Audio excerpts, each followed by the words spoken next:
consentir sur pour monété. Atindela ba fille mitakala na téléphone. Alinga n'importe qui na réseaux sociaux. Atindela ba fille mitakala na téléphone. Alinga n'importe qui ane lo côté fine mobimba sa gigolo. Okosi. Libela na libela mokeli na nyonso nzambo atanisaka tongo akoisaka butu azwa lokumu kembo pe masanjoli nzambo bakoko na biso basambelaki na sincérité to profiter kopesa bakoko na biso bakulaka na biso bangoya na biso bapaka na biso sako ekinyo to bosani pete bajika shu bajika fan bajika love bajika family zan sister bozaka scotché branché cimenté na ijika bébé amour TV makambo ezali to bosani pete batna so bazaka olanda biso de partout dans le monde entier.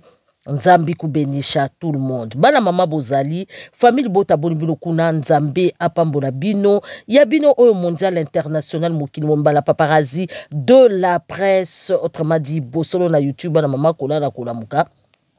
Kolala kolamuka bana mama bomodi wana pasteur Odo na Bénédicte. Ndeko na biso oyo avant abala.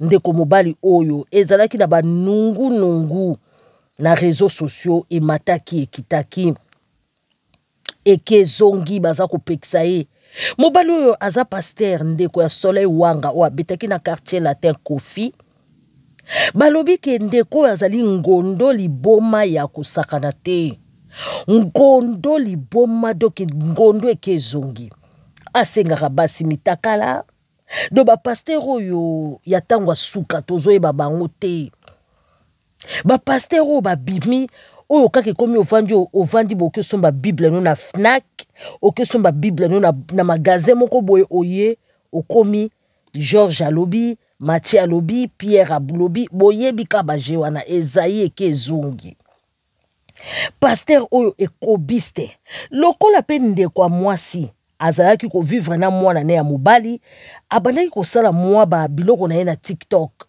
ndeko na biso paza mwa mopandisango il paraît na ba niveau ya TikTok ndenga na monaki ye bapekisa ye balobi Bénédicte bokola mwana na yo okoka kokutana na mobali moko akolinga yo kaka mais lokola ba ndeko na biso na tangwa lelo bakoma amoureuse ya libala aza amoureuse ya libala ezate aza amoureuse ya mobali aza amoureuse ya libala pourquoi akangi parce que il faut akangisa batu munoko akangisa batu munoko batu bayeba ke ya bala dadi ye wana ata libala ngweza ya souffrance balobaka ndeko mwasi loba soki ba age ezopusana obochi mwana yo mazaki na mwana na ye deja obochi mwana no mobali zela ozoki mambango yo na nani ozo prouver nani nzaba kokai kosunga yo okomi pe bamboka wana ya poto balobi esusu deuxièmement de connaissance zaki na besoin kaka koma na poto po azomona baninga so bake poto baninga so vie échanger pourquoi pas ye ndeko na biso bande ko dendela biso sur la toile abali mariage wana kutu ba ipari ba famille ya mobali côté ya papa na bango bali na ba mbongo te soki pa sponsorisaki mariage yango ye moko e to yebite na monde lelo bandeko ba pasteur pe ba koma ba gigolo il paraît que pasteur o gigolo ya monene to koma okamwa sorta ba pasteur ango mo pe ba obenga e dadi lelo ba nungu e sur la toile et que ba boya naki oui ba boya naki penza makambo ezalaki eza malamu te mais lokola ndenge ezalaka soki obetaki tolo na libala moko boye soki bapekisaki o likambo oboyaki kokende oboyaki kondima kapwepo akufa na soni amonika réseaux sociaux nge pela moto il paraît bazongani susu ensemble biso tokoye biso boye avant totia ba mabala ebele ya pasteur oyo biso tokoye biso boye Bénédicte a okomi na poto na mboka Bruxelles oza mwana on habite so ye na ye Bénédicte bota zwa mukanda na yo longwa pemela pasteur wana bengisa mwana na yo poto to boite eza lola te meza mwa pa ya vie eza mwa pa ya vie po pasteur wana a divorce na basi ebele toureux akozala so na choix te akolinga so koyoka so nta oboma mwasi nde baboma nde Pasteur Marcelo abomi bino bokufa na bino pamba eloko oyo oyoki mobali oyo adivorcaka na tongo adivorce na midi adivorce na poko oke kuna osani vraiment ndeko na biso oke kuna kosani bo so okende kuna mpona poto okomi na poto yaya miyebela oyo tozoyebi biso bino bosala bomona bosali video bino mbale bobimi toboyana te me biso toyebi ana réseaux sociaux toana expérience soki deja moto ebandi kopela tozomona moto te me tozomona ka fume ezomata milinga ezomata ndekolanga toyebi ke lobilobi okoyawa kolela nakosuka wapi abande kosala nga boye abande kosala nga boye Pasteur Mobimba kuna ezalaki nde calvaire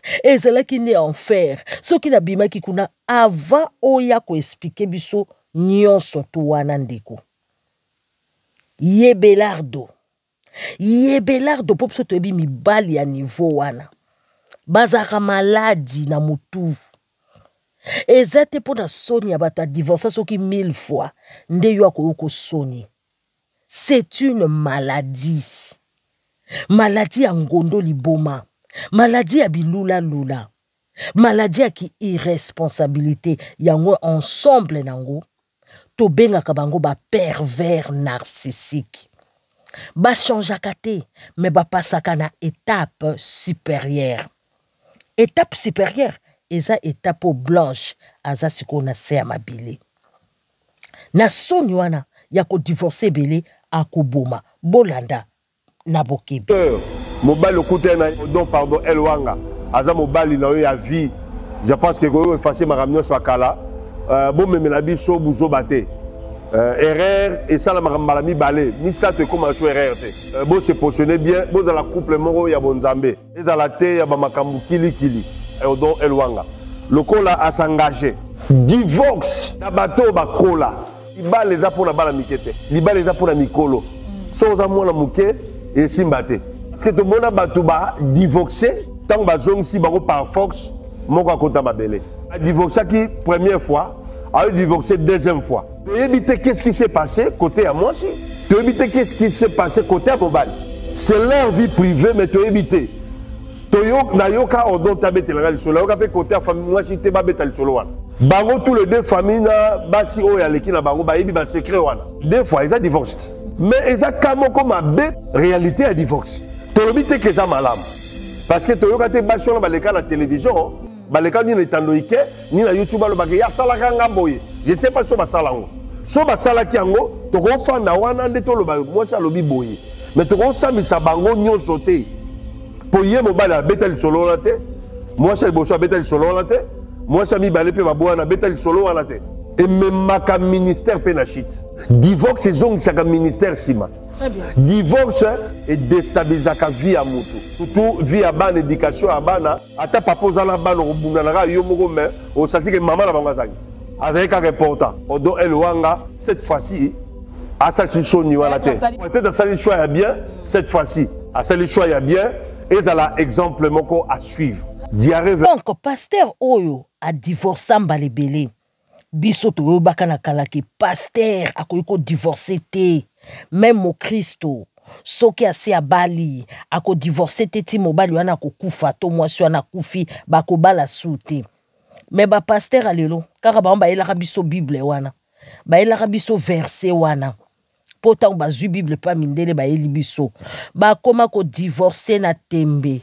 Ba koma ko bala ko rebala na tembe. Lelo siko ba Christo ba divorcera ba bala te.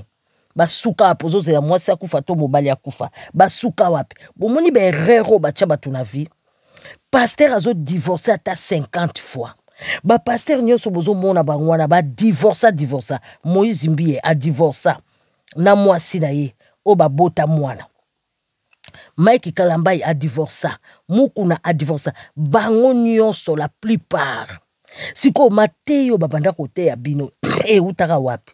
Vous connaîtrez la vérité et la vérité vous affranchira. Boponi siko pasteur oya ekobiste a divorcé mingi. Et loko a divorcé on a basi pasteur alobi po basi wana baya na réseaux sociaux te yo kasi moi sinon so yaka na réseaux sociaux yo kasi o bayaka na réseaux sociaux bazaka mukie mais ebele etuluku ya basi oyo bazoko mona makambu ya ebele na ebele misusu bakota na sama bele mibala ba congolais ebele baza sérieux te bandaka na ba pasteur tik na ba politicien kokita na se mibala ba congolais ba oboma basi soit na souci soit na comportement na bango soit abomi epe boy soit na ba insulte bazo ko se comporter comme ba animaux na kati ya zamba baza lokola ba bête sauvage na kati ya jungle ba comportement na bango ko finga basi apesaka mbongo te qui irresponsable insolent baza violent baebi titre libala te soki ezali na ba mari de nuit oyo bato babengana na baeglise eza na nzoto bana mibali yango ba Bénédicte boyebaka soki olandaki poto yebelardo luka makambuno ya poto bengisa mwana na yo kima ye lokwa baninga bakima mais soki yo lobi okufa martyr a bolingo ndenge tolela mama Blanche na cimetière mboka ngo pezanga nango loi banda tozokende kosenga tosali ba marche solution ekoyebana te ndeka mama Blanche akei bolea ndenge okokende bolea na ba pasteur boy soki olingi bato balinga mabala boy bakufaka na tension hyper hypo po atolobi ebemba zuwa olongola zuwa okokoka te na mobali ya boy mobali asengaka mitakala mobali ase respectaka te mobali o jigolo munene mobali so asali musala eza po alata bilamba mena munoko pasteur yango moni base ba pasteur baboma bango ebele po soki mwasa bondi kosala menace ko bana no kutu menace te ona komemo na réseaux sociaux Bénédicte okokufa mama Blanche akufi po na menace akoma ekoloba ndeni yo zopesaka mbongo na famille na bino na famille na biso zopesa mbongo te mama Blanche akoma eko réclamer komema mobali pe na réseaux sociaux mama Blanche akoma eko réclamer divorce akufa Bénédicte so lingo kufa te oli eloko moto te zoa mukana na okima kende pa ba femme battue pe soko kimi bongo ko zonga lisu na ndako wana te po pasteur ekobiste boy toko yoko na sama bele pasteur odo a pasteur te premièrement pasteur amakiona akushana ba fitu tango Bénédicte tocheke mama Blanche akufi toko komisa moi cha pasteur Marcelo nde là où pasteur odo ke oluka Bénédicte copine na liboso na réseaux sociaux tanti wana pesa ba conseil coach wana ayebisa Bénédicte ke ane jalouse te ayebi mobali wana bien Bénédicte asela mobali na ye nyonso parce que odon azata na 5 € katana te même église wana Bénédicte ndo futa ndako wana na fin du mois azaka ne loko te gigolo ye fo ba latise ba bongisa ye azosela kaki mobali patola mukie malobe be na munoko ya ki escro baza banda Bénédicte abota baza ndako moko te Bénédicte va na hôtel depuis Bénédicte abota ba vidéo ne récemment sala ka ye na mwana na ye na bébé basala ka ba commencer ba vidéo kana yo na bébé baza na hôtel ana ndako te na soni ya réseau sur na pression de ça que bazonga na mais Bénédicte tu es une fille sage oyebi ke chemo poni yo moko yebi ko chema boko na mutu ya cheme ya pasi coach akosa biso te Bénédicte chemo poni comment pasteur ko bala oti apesi mbongo facture te masibi ya boticho achozemi mutu abanga nzambe combien de temps vous allez fiançailles bamo ke poto na bazeme bimi est-ce que un pasteur qui craint Dieu akon la sans préservatif sans bobalana facture ya libala na famille ba Bénédicte bazwati bakenda ko sala prédote ya sambongo na kati et puis na famille ya papa ya Bénédicte ba yebi makambona te Bénédicte apesa lettre bazeli ba répondre mobile ba surtout que ba vidéo bimi na internet atikala obala été na l'état atikali kobala été na l'état mais atie zemi na miso nzambe c'est un péché, c'est un grand péché. Olatisi moi si baga fiançailles devant tout le monde mais saki na ndako nzambe te bague ya fiançailles na bino soto beti na epa ya Bénédicte tout le monde olatisa bague ya fiançailles bobongisa salon bo décorer bo sali mambutu ndo yo olatisa Bénédicte bague ya fiançailles mais devant l'état olatisa bague ya fiançailles te poani bo sali kobo au santé ma pasteur bote abisoni. Donc au zemi na baga fiancé na ndako boke ça la prédote na famille musika famille papa Bénédicte ebi même pas prédote wana obaki opesa ba mbongo tikali ko pesa mbongo libala te bosali makambo mbongo bolaxi na télé po bo compte di mbanda yango ya mbanda so ba likambo to longola na pe zuwa po ye muta uti kuna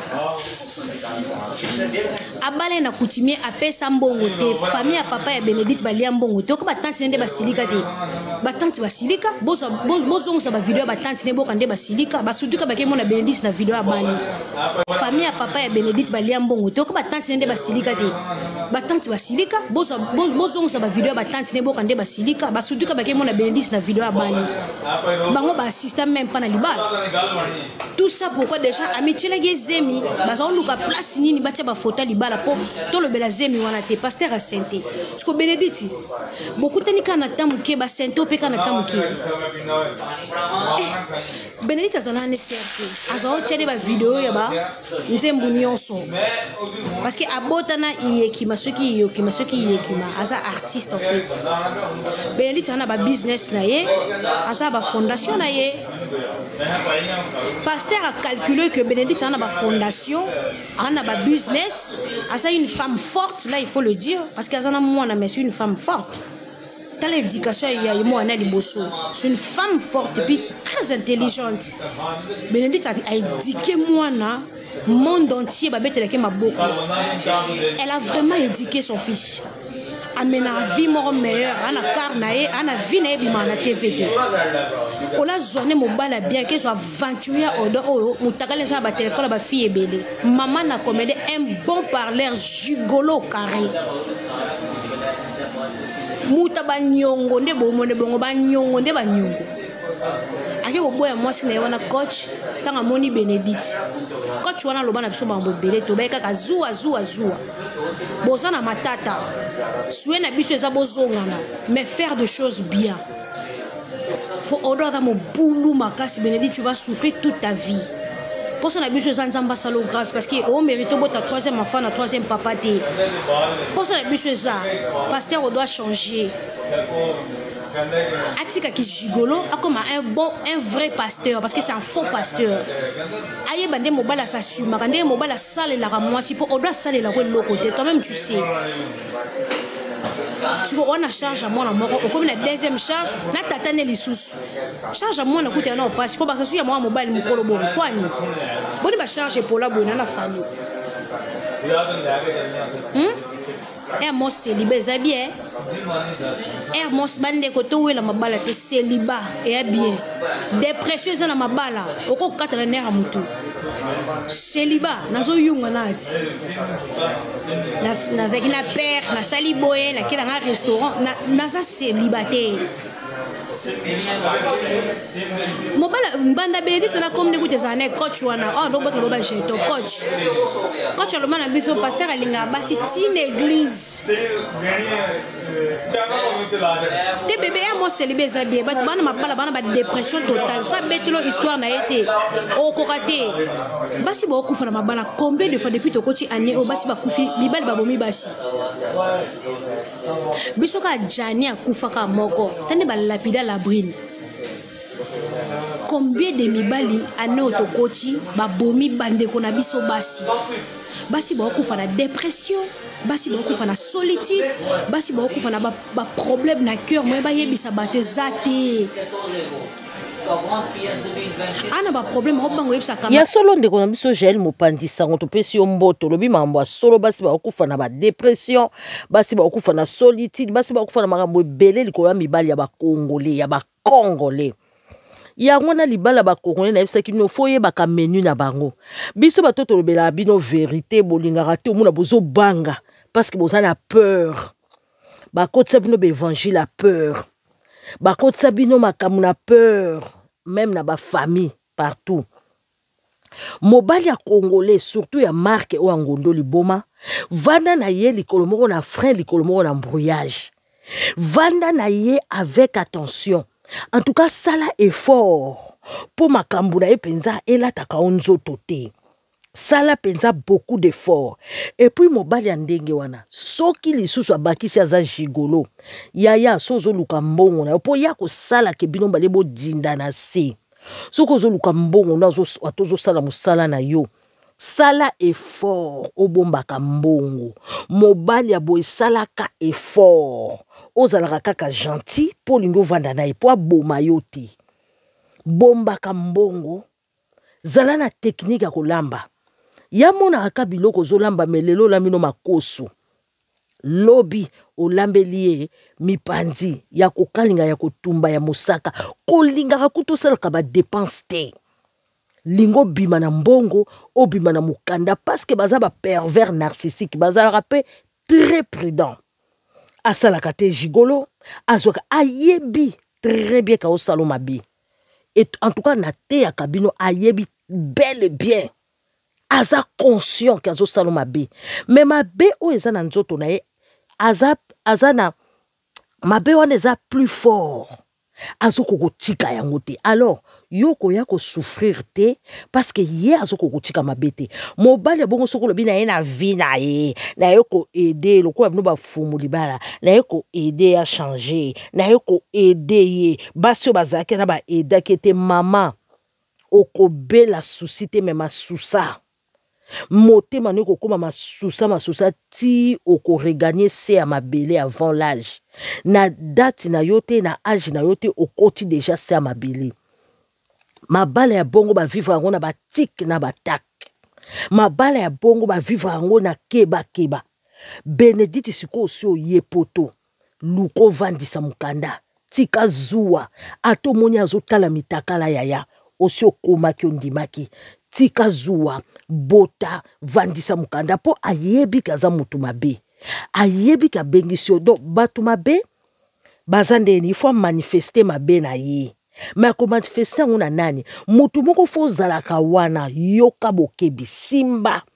mutu moko fo zala wana osufraka wana nde ye énergie na yo ya souffrance ndazo salelango boko tuna pourquoi bataboye babalaka o bongo po ni ba deux fois azane deux fois mais azo bala azo camoufler ki deux fois na ye alors il faut mutu moko souffrir azalo quoi sacrifice to quoi mbeka lo quoi ba Benedict po ya régner eza bénergie kama batoye barasoka ebaki po na eko balanga po na ya komaki na famille na biso effectivement ayaki ko bala yo po yo il faut le kambeka o alinginga ameminga na poto basi wana liboso bavandaki malamu te kinya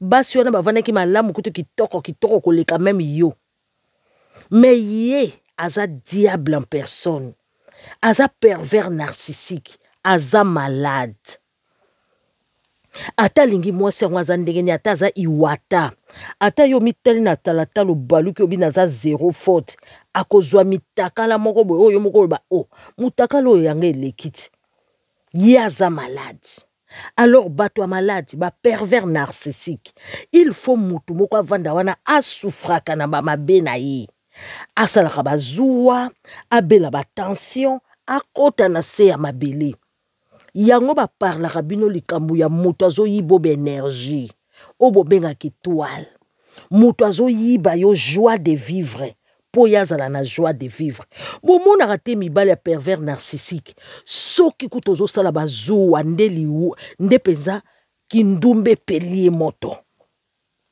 bomona ngo te bino mutu bozo pesa ye énergie azo sale l'étoile na yo yesengo yo mutu ozo allume pena moto wana ozo allume yango ozo ko pelisa ngo ozo ko fula yango yo ozo belo koti penzo hôpital aya sengyo pardon lobi kuna sengio pardon, lobi okuna sengio pardon, lobi okuna betio.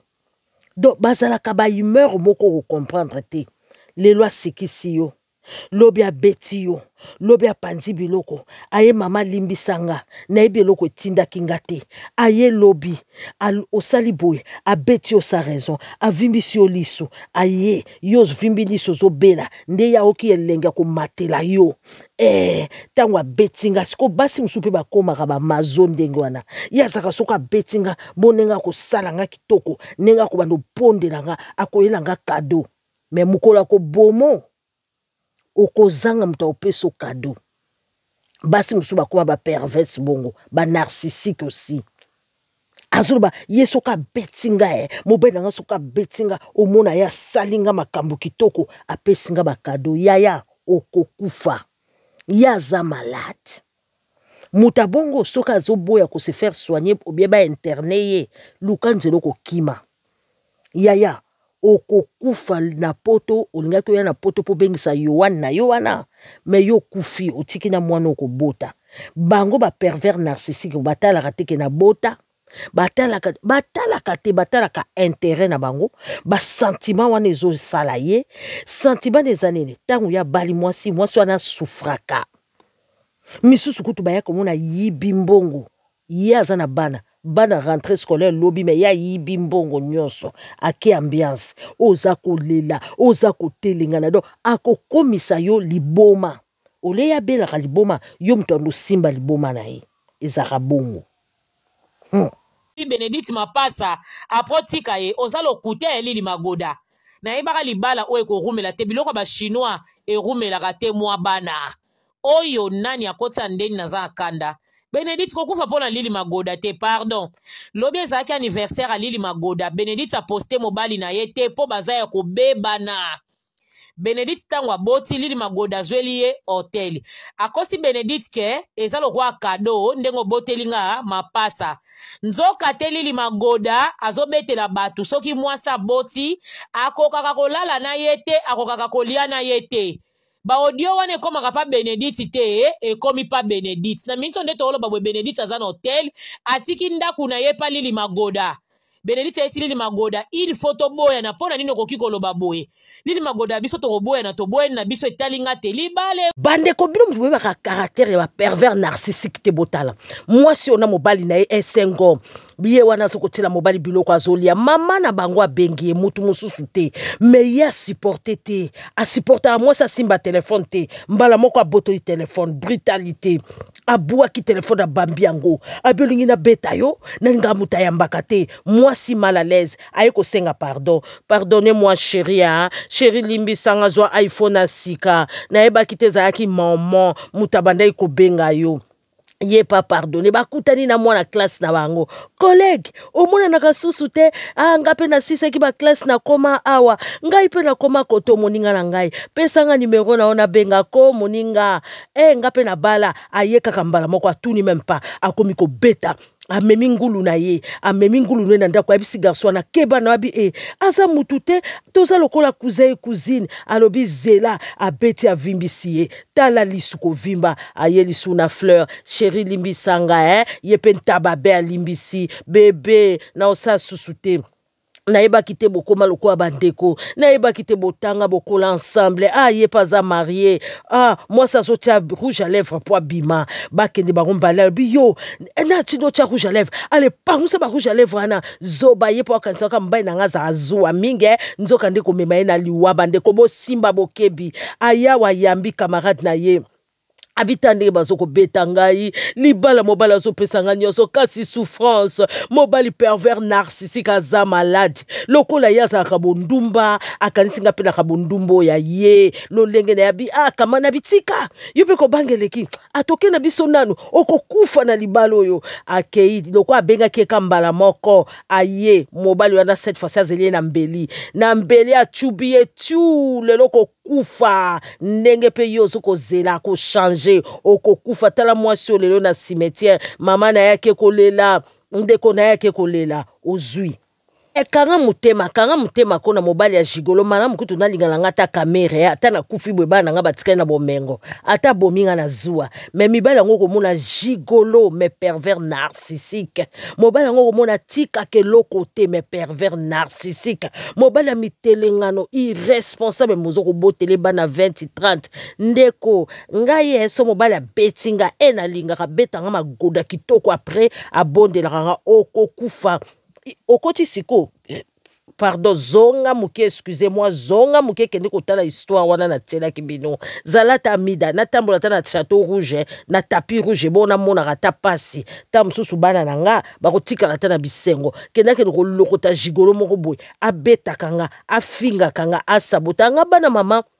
Après avoir komona histoire oyo ya pasi pe mawa nazotela bino basi ndenge bakoma ko se plaindre monde entier obali mobala mutu mwindu atazali pembe mais azaka mwindu lokola couleur ya makilana lokola couleur ya nzoto na eto ya motema na ye tangu kaka za africain azala mwa pembe azaka ka africain Afrique noire azaka ka noir mibali ya ba africain bandeko basi bazako lela de partout bokomona abo simba bokebi na poto na Angola na Afrique mobimba e bongo RDC lekela mungu ndeye somo tuwa komi ko boma na basi ya kuboma irresponsabilité la tanzoto bazara na mbongo te mbongo ne ya mvwata kumvwata akonyokola yo soka lingi okomi esclave yango siko basi na mibali banani bazaka ba mari de nuit eza mibali ba congolais mutu bazaka na ba femme de nuit bino bokena oboma nzoto pamba na kosambela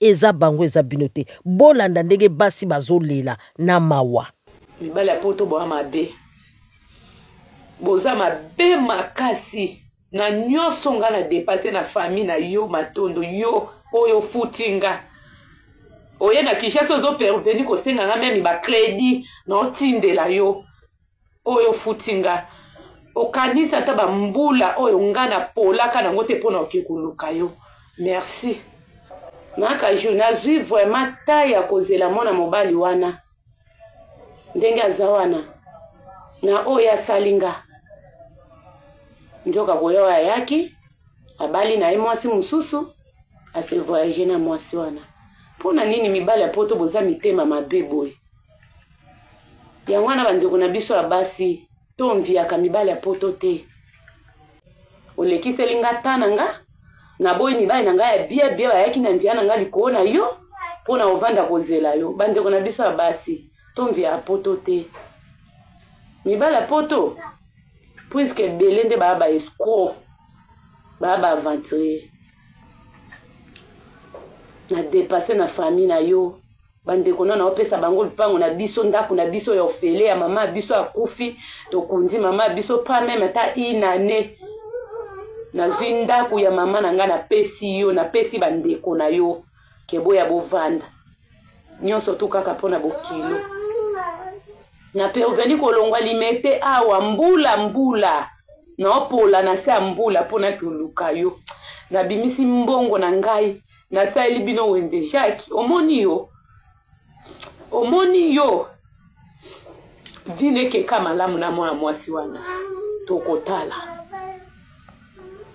lobaka nzambe oyo atikanga ofelini na se na moya azate depasi nyonso nga magali na depase na famille na yo baza na limete yo ye obali no mwasi na yo olakisinga ke tala zoba oyo tala yuma oyo nga na okena ye wapi olobi na nga ke nga akobala mwasi abota te bongo siko na simo liboso mo siko banda olinga nga nteni Jacques mwasi na pe atika lobota pe atika pe obota pe mwana no kwa ndenga abota abana te nazo ebisa yo atika pe obota ta mwana kitoko te ngai magali na bota bana nga kitoko atika obota te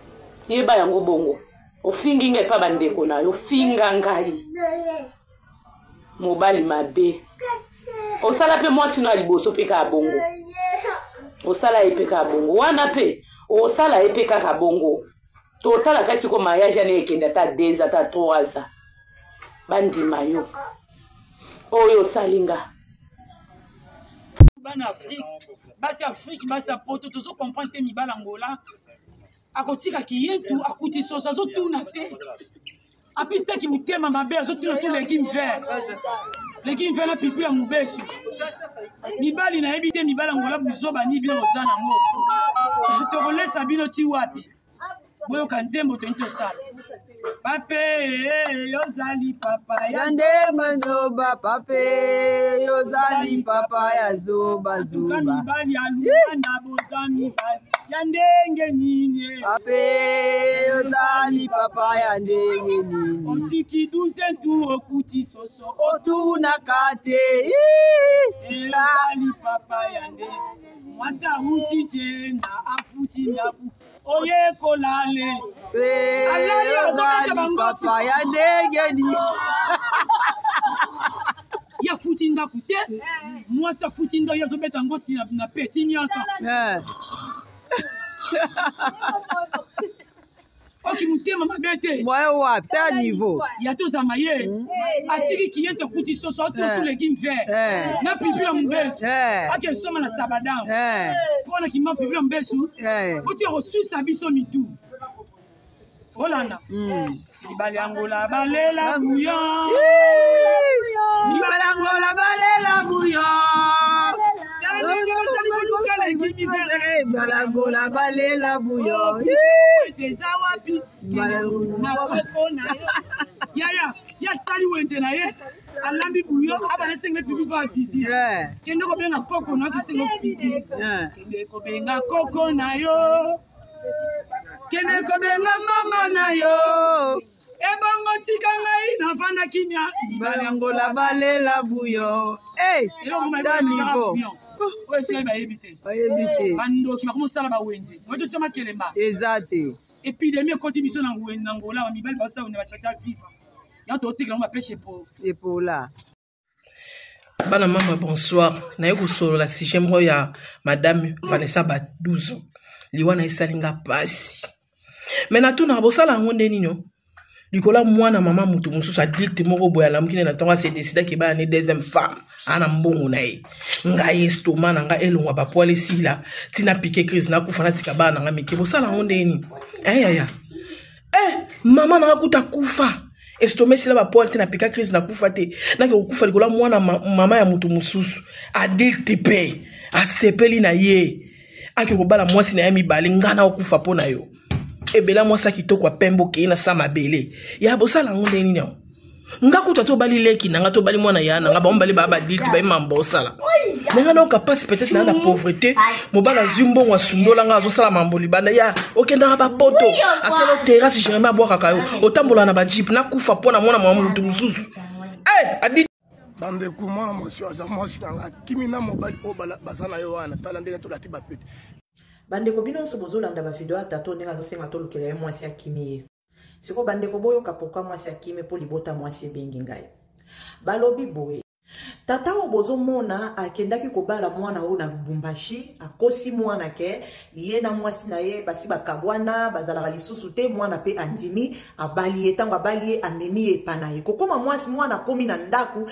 mwana ke kokuta basi mibale ya mikolo ba mama mibimba penza ya mikolo mwasi liboso na mwasi mibale donc tata azalaka deja na basi mibale akosi mwana ke azalaka na mwasi te mwana koya na ye na ndaku wana aye lokola troisième femme mwana tanga kuta na réalité bonga bengi libota na ya yebisi bangota la réalité na kuta na ngo awa boye ba bengi mobali mobika ba explication likola explication oh bolimbisa eza boye ngana lingaki mwana na bino ba explication milai mwana vandi mais mwana bandi nde ko vivre enfer na kati ndako wana mwana lobi basi wana mibale bakomi ko maltraiter na niveau moko ko lakaye na liwa okoti na bomoyo ko bima we bembe to ko boma yo na kati ndako yo komona yo ekokota na libala misato yako oya kozwa mobali na biso troisième femme okokufa na kati ndako ye ya kotambola mokobima ebembe mwana komi lokola komi mwana musala ya première femme na deuxième femme na ya mobali wanda ko maltraiter yenda komaki lokola boniche ya ndako wana eza lokola yaki libala te mais ayende ki esclavagisme na kati ndako mwana koki te ayebisi ya na bango tala awa ngani naza boye mwasi basi mibalo bakomi kolakanga ke bakoboma ngai donc ngai ekomi kobangisa ngai yaya yoki bonga tali mwana ngo peso toyebise ke totindela ya tabiye afuta ta mutu kazonga Lubumbashi akoyeba na ete beba na mboka bata mpe mwa flou donc toza obligé à monter mwa plan moko boye pona koya kozwa mwana esika zalaki nde yaya na ye atindi mobali na ye mwana mobali bozomona ye na photo tato acheka ye mobali ba akimi na mobali eza mobali na ye te eza beau frère na ye mobali ya grande sœur na ye nde ayaki na plan o bamontaki na mwasi na ye aye na mboka wana baye koyiba mwana ya koyiba ayibi mwana wana nde azongi na ye na Lubumbashi balobi tato ayebi bien ke mwana wana aza na Lubumbashi azongi epa na bango mpe bayebisaki ke mwana azali awa azongi pona boye kovanda so na libala ya troisième femme donc tata oyo azosala ba vidéo juste pona kosalir mwana oyo libota balobi atandenge azogango diama embongo amemi eloko te mwana binika maboko na makolo na semeki na ye bakumbami bazongi Lubumbashi donc nyonso tato azoloba azokosa vérité kaka na munoko na azoloba ke azalaki mwasi na ya balaki wi bandimi mais ke ombongo diama lokuta mwana amemi eloko te donc tata tika kobebisa réputation mwana batu libota balobi soki réellement mwana wana ayibi yo beta ye kansonda sala ye nyonso lingi to mona pona nyonso sala ngote po yebi ke ayibi yo eloko tata vanda na basi mibale oza na bango déjà basi oza na bango mibale na tata bakoki yo te bino mibali bozuzo basi lokwa ba instrument ya plaisir lokwa biloko moko ko sakana donc ovandi oke osombi na nzela oke wenzo sombi mwasi oche na ndako sombi mwasi basi mibale oza na bango na bakoki yo te tata omoni mwana mukesi kondenga yo ko troubler mutu ozano na bamama midimbala ndako bakoki yo te kokoluka mwana muke siko moni mwana muke nda peso vertige oso komi déjà soki na 10e vidéo soki 15e vidéo nano zwi vertige te so bokotika kosaka na basi te boko zwara bakuka ya bo so komi mukolo peut-être ba tension e pa eloko ozoke koluka mwana muke akokiti so tension no kokata mutemo kolapa conseil na kopesa bino libota ya mwana mwasi oyo bozwa mbongo libala bozongisela tata oyo po mwana na bino atikala libre boyebi ke pa baluba soki botikali na mbongo wana ya libala mwana na bino akozala toujours réclamer donc azala ki tata wana zaki na basi ata combien mais lokola da bino bozwaki mbongo na ye mbongo wana eko réclamer mwana na bino donc po mwana na bino atikala pepele asala vie na ye à l'aise bozongisa mbongo ya libala wana ezanga tina mibali ebele bozomona surtout basi oyo bolinga mibali ya Facebook basi oyo bolingaka mibali ya commission véritable mwasi okolinga mobali ya commission te vrai mobali ifo bokutane bino moko eza mibali mosusu omone paquet omona ye lataka bien mibali bapropre makasi nzoka koma na ye mwasi ya patron na ye ebele mibali katami mukie vrai mobali abambaka mwasi ne na katami semaine moko 3 fois vrai mobali fa abamba mwasi na na katami 3 semaines babenga ngo une semaine 3 fois obambi lundi obambi na katami mercredi obambi na katami vendredi betango obambi na katami mama zanga makolo kotelema eza batati na bana ebele na kati ndako mabana bakoma basi basi beye bakomi na problème mabele po mibali baye bosimba bango na mabele te mibali baye bofina bakomela bango mabele na songe te mibali yebi kokwanza mutolo ya mwasi te mibali ebele boomona bapede soko oza na mwasi na yo il faut bamba ye semaine moko 3 fois obambi te guruma lundi obeti ye arai gauche mercredi obeti ye iponi vendredi elenga libala ezalaka rapport sexuel elenga libala ezalaka rapport sexuel eza basi ebele basa une année 2 ans yango moi mibali basi ebele bakomi kodekone à cause ya buzoba mobali oh yo mobali na kati ya ndako alalaka o te libala ngo nini mobali alalaka te akabelaka mbongo te arespectaka te asombelaka elamba te boma libala wana te kende koluka jeni moko akobeta o katami abetwa rai goshi alekisi yo na ipone alekisi yo na te guruma elenga libala ezali vrai libala elenga ngo eza soka elenga libala eza soka batanti ya bala nyonso mibali baluma bino te boboma libala 081 375 27 94 elenga libala eza soka mobali respecte yo, mobali kabela yo, mobali considéré yo, aboti sakayo, et ça mibali mususu mona yela kolema longola, ça embrasser mobali, moi si, mobali il faut embrasser moi sinon, ou à l'oveiller, au simbie dans ma belle, au beti ma soko na ye, au simbie en bien, elengaliba les a soka, elengaliba les a respect, elengaliba les a mbongo, ce mobali a son personne soka bien té, et mibali mususu ya vexé, mais moi ça vexé, te liba la mongo et simbate, ya kobuka na te ovana mobali makao mabe comportement mabe okangami wana nini yango eza kuna miel boma libala ya azala vontade so nzela mosusu ekangami nzambe aza capable afongola nzela mosusu na ndenge mabe te kokufa te o nana maya misu te kokufa mpona mobali etali ye so omoni esimba te boma biso esiko tosala baerreur mo na vie toyebaka te oke na mokili oyo toza 3 sortes ya mibali mobali musu aza mobali ya staff kote masanga eza te obengi ya ye ayindisi mesa mobali musu aza na zaka mobali mo boye kote bato baobimisa mibali ya propre balata koye na ye ka obimisi ye po abundelo wana mobali mususu komeme na famille po alongolo soni soki biso toyebaki te mobali ya staff tokomisa bango bapapa bana biso yango tozoniokama antuka nde mutu esala boye antuka tokomi otala misuka boye mibalo balongolaka soni nde toluka batata ba irresponsable te toyebaka te poso tozala na boyebi oyo tozala nango lelo mais yo tula Je viens de me réveiller et je vois ça. J'ai tellement mal au dos, je vous assure, j'ai un mal au dos de chien, franchement. Il va encore ouvrir sa bouche pour dire que la femme au foyer qui ne travaille pas ne sert à rien. Cet homme-là mérite d'être fouetté publiquement. Moi qui vous parle là, j'ai terriblement mal au dos. Je dois me lever à 4 heures. J'apprends les enfants pour l'école. Ensuite, je peux laisser les enfants à l'école. Je reviens, je peux marcher. Je finis de préparer, des fois le temps de les préparer, c'est déjà l'heure d'aller chercher les enfants. Arrêtez pour laver les habits, laver le sol, ranger la maison, tout ça pour toujours pour tous les femmes. En plus de ça, dès que tu vas chercher l'enfant à l'école, tu reviens. Dès que tu reviens, je t'occupe de l'enfant, le temps de soupirer un peu comme ça, c'est déjà la nuit, il faut apprendre avec l'enfant. Et des fois, même encore la nuit, encore, on te laisse même pas dormir, on te dérange la nuit qu'il faut remplir les devoirs conjugaux. Franchement, la vie c'est trop injuste pour la femme. La vie c'est trop injuste pour la femme. J'ai tellement mal au dos, je vous ai... Des vidéos de femmes mariées malheureuses qui pleurent sur les réseaux sociaux est chose récurrente. On en voit tout le temps. Soit elle pleure parce qu'elle en a ras-le-bol de tout se taper à la maison, soit elle pleure parce que son mari l'a trompée, soit elle pleure parce que les cheese, c'est-à-dire les maîtresses de son mari dehors, la stressent, soit elle pleure parce que le monsieur a été violent à son endroit. Si vous me suivez, vous savez que c'est des débats que moi j'entretiens sur mes pages. C'est ce que je dénonce en majorité. Beaucoup d'hommes pensent que je suis blessée de guerre, j'ai une dent contre les hommes, je suis contre le mariage, j'encourage les divorces et patati patata. En toute sincérité, si vous, les hommes, vous êtes femmes et vous vous réveillez chaque matin et vous voyez ça, est-ce que vous allez vous marier? Ouais, Ayindo va te marier. Je vais me marier, pourquoi? Pour ça là. C'est-à-dire, je vois des femmes mariées malheureuses comme cela là. Et moi, dans mon célibat, où j'ai la tranquillité, la paix de cœur, où je fais ce que je veux, je vais aller me marier. Il y a une chose que je dis aux femmes, parce que moi, mes vidéos s'adressent aux femmes. Hein. Je sais que les hommes ne vont pas changer, hein, parce que le système tel qu'il est, les avantages, pourquoi est-ce qu'ils vont vouloir changer?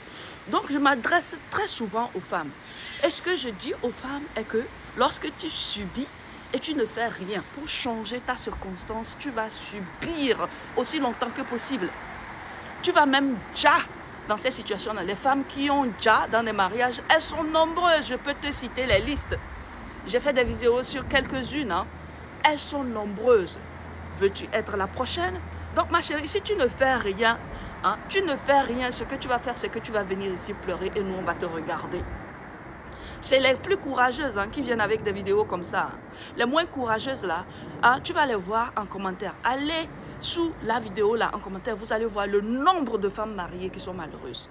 Elles témoignent en commentaire parce qu'elles n'ont pas le courage que celle-ci a pour venir témoigner en vidéo, visage découvert comme cela. Le mariage est la pire des arnaques qui puisse exister pour la femme. Sinon moi, Ayindo Dalouba, fille de Kaboubassa, moi je vais m'asseoir sous un homme qui me maltraite et je vais pleurer. Je vais m'asseoir sous un homme, je vais tout faire. Et le soir, lorsque j'ai des coups battus, je suis fatiguée, je vais simplement dormir. Il va venir que, ah madame, tu as des obligations conjugales. Il va venir avec ses sales doigts, des doigts sans manicure, remplis de saleté. Sa sale gueule qui n'a pas brossé avant d'aller au lit, remplie de poulet qu'il a mangé. Ses doigts pimentés qui va monter sur moi. Pourquoi? Une performance de poussée démarrée de quelques secondes. Jamais de la vie, je te quitte. Même si je vais dormir dans la rue là. Donc je reviens sur le sujet, j'ai dit, les Africains sont jaloux de leurs femmes. Oui. Tu verrais rarement une femme africaine mariée à un Africain qui aujourd'hui est multimillionnaire en euros. C'est très... Est-ce que ça existe même? Tant qu'à faire. Parce que très souvent, les hommes là font tout pour vous tuer, pour vous casser. C'est subtil, hein? Ils vous font croire qu'ils sont très amoureux. Mais en réalité, le fait que tu brasses beaucoup d'argent, ça le dérange. Ça le dérange. Ils font tout pour vous casser. Ils font tout pour éteindre votre destinée. On a vu ça avec le mari de Coco Emilia. En fait, c'est subtil, hein, ce qu'ils font là. C'est très subtil. Quand ils voient une femme qui a une étoile, ça les énerve. Les hommes africains n'aiment pas voir la femme africaine briller, être célébrée. Ah, vous n'avez pas vu la femme qu'on a brûlée vive là, au Kenya là, l'Ougandaise là, Rebecca là, c'est comme ça. Les hommes africains, ils ont un problème avec le fait de voir leur femme leader. Moi, ma patronne du 10e là, non, les blancs, ils ont un mindset. Les blancs n'ont pas de problème comme ça. Ma patronne du 10e là, son mari et elle se sont rencontrés il y a 15 ans dans la même entreprise. Elle était la chef de son mari. Elle est DRH. Elle a plus de 3 000 € de plus que son mari. Comme ça y est. Là, je pense qu'elle doit être dans les 15 000 € maintenant de salaire ou 16 000 €. Mais elle a 3 4 000 € de plus que son mari. D'accord? C'est pas son problème. Mon patron, c'est pas son problème. Malgré qu'elle a un gros salaire comme ça, c'est lui qui paye tout à la maison. Oh, j'ai travaillé chez eux pendant 6 ans. Je suis allée en vacances, ils m'ont donné vacances. Je suis allée en vacances avec eux. Les parents de ma fille avait 1 an chez les parents de ma patronne. Sa femme, c'est une bourgeoise. Donc, c'est lui qui paye toutes les marques de sa femme. Moi, il ne savait pas. Il dit, mais elle fait quoi son salaire? En fait, son argent, elle prend ça pour investir en bourse. Et puis, elle achète plusieurs appartements sur Paris. Il s'en fout. C'est pas son problème. Lui, il s'occupe de ses 2 enfants, de la fille de sa femme. Il s'occupe de sa femme, comme si même elle n'était pas DRH. Il oublie même qu'elle est DRH. Là, ils ne sont plus dans la même entreprise. Il a changé de boîte. Mais elle a été sa patronne. Mais il s'en fout. Les blancs n'ont pas de problème avec ça. Hein. De toute façon, il bâtit sa femme là. De toute façon, il veut que sa femme brille. Mais les Africains, tu as vu un couple africain, le mari est plus sapé que la femme. Le mari est plus sapé que sa femme. Ça fait pitié. Voyez, dans les mariages, dans les sorties, tu as à l'arrêt du bus comme ça, tu vois un couple africain. Tu as l'impression même que c'est des compagnons de lutte. Tu ne sais pas où est le mari, où est la femme. Je mens. Si je mens, venez écrire ici. Les hommes africains sont jaloux de leurs compagnes. Réveillez-vous, mes soeurs. Vous êtes dans quoi même? Vous êtes dans quoi? Vous avez l'argent, vous travaillez comme ça, vous avez l'argent. Les hommes là font tout pour vous éteindre.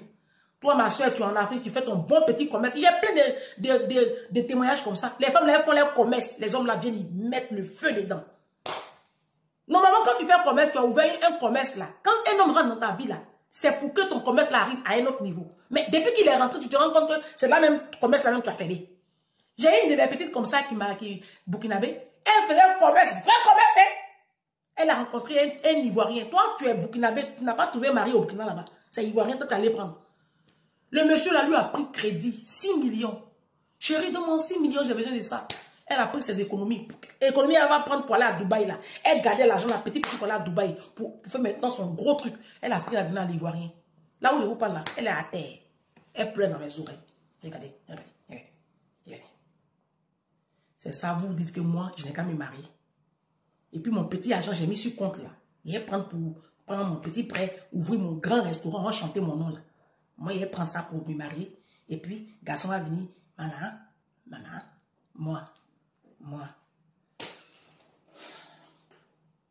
mabe na biso mibali tozalaka tango ke ko luka mwasi omoneli passe pour na rezoyer mais une fois que juillet okomi ko négliger okomi ko mona asina juillet koki tant que mona mwasi on parle de bater lobi ah non monela été entre moi c'est mobali muta boyaka véritablement ezala mwasi on mwasi azwaka temps mobali aboya na lenge to bosana le côté mwasi azala ko la saison si on négliger saison tu vas te péter la gueule. Na peu exemple. Na hiver yo la ti chemise. Na été yo la ti ba bonnet miné na ba veste. J'espère que vous comprenez. C'est ça automne ezala ndeni, printemps ezala ndeni. So ça maele o comprendre. Tala, pourquoi te que parce que na juillet et coquille na rosa nyos na lingi a OK été. Azaka na moyen. Fais attention. N'acceptez pas les hommes qui vous demandent dès le départ, tu m'invites à manger quand? Non, n'acceptez pas. Vous faites comme tout le monde. Au début, vous allez au restaurant. Vous allez au restaurant. Il faut qu'il vous fasse plaisir.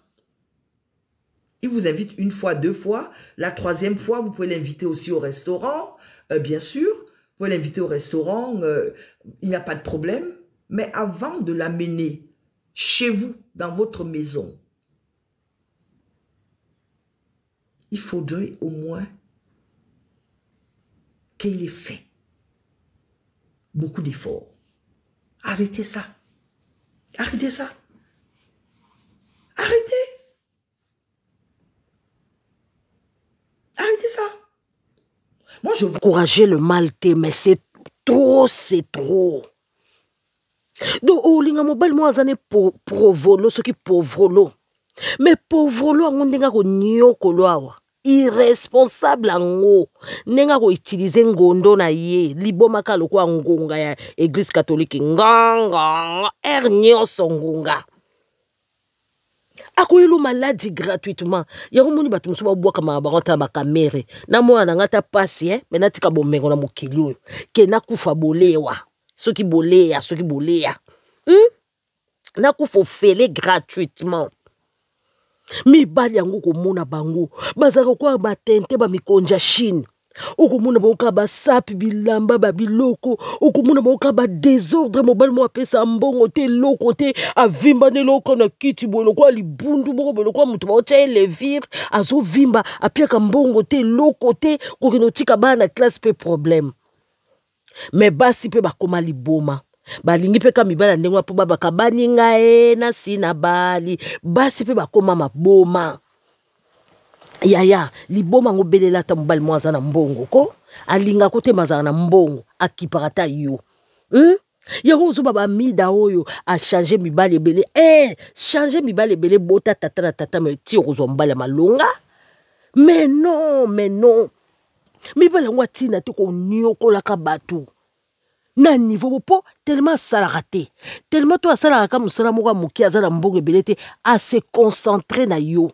vine mumba na yo et puis bazana jalousie mobala congolais akotika yo te o mata ba africain mususu mwanda mais congolais never bali moko bazaka ba jaloux ya basi na ba jaloux ya bolingo te ba jalousie moko négative o penda ko moselo zuwa pe bazaka na zuwe ba madesi ba kosembale ba congolais zuwa moko surtout soka moni ya pusaka te yo pusaka abomo kaka yo sombi lopango ya poto asala ke loko te yo sombi lopango abomo kaka tikala nango balingi komona mwasi azo mata na level te tala lelo pasteur oyo ekomi lisusu yeso mwasi aboti avandaka na yete na bikila nini mais yebisa mwasi malamu kokendo kotonga ye bosolo lobinga na yoka mwasi soka boti nkele eza bato musubi bakana bankele na bango ifaki boyoka nango dès le début bino ba pasteur pe bokoma na bankele yango ba pasteur yango bateya bino mabeli kamwa libala o to ba famille na biso bateya biso mabeli kanga mtema bokeni kotala siko bino moko kaka ndenge bayaka oteya biso mindele bayela biso Bible tosambelaka Jésus de Nazareth bongo bokeni kotala na Nazareth yango kuna pasteur moko mundele telema kwatulu chrétien ya protestant asimbi Bible ne ake kote ya kuna na Israël Yesu oto sambela Israël makamuni ne komeli passer ndenge ba bengani ekuna ba bino memela so pauvreté awa olingo memela biso to beba mutu to koma ba pervers narcissique to koma ko tuntuka awa te nzoka ndinga bibo siko biso sambela ka Jésus de Nazareth to sambela ka Nzambe na Isaïla kuna nde pays ya promesse bana mama bolanda kaka Nzambi kubenisha. Ce monsieur a quitté chez lui pour aller en Israël, pour aller prêcher le nom de Jésus, le Dieu d'Israël. C'est-à-dire que lui, il a quitté chez lui ailleurs pour aller dans le pays du Dieu d'Israël, pour aller prêcher son nom aux Israéliens. Et regardez ce qui se passe.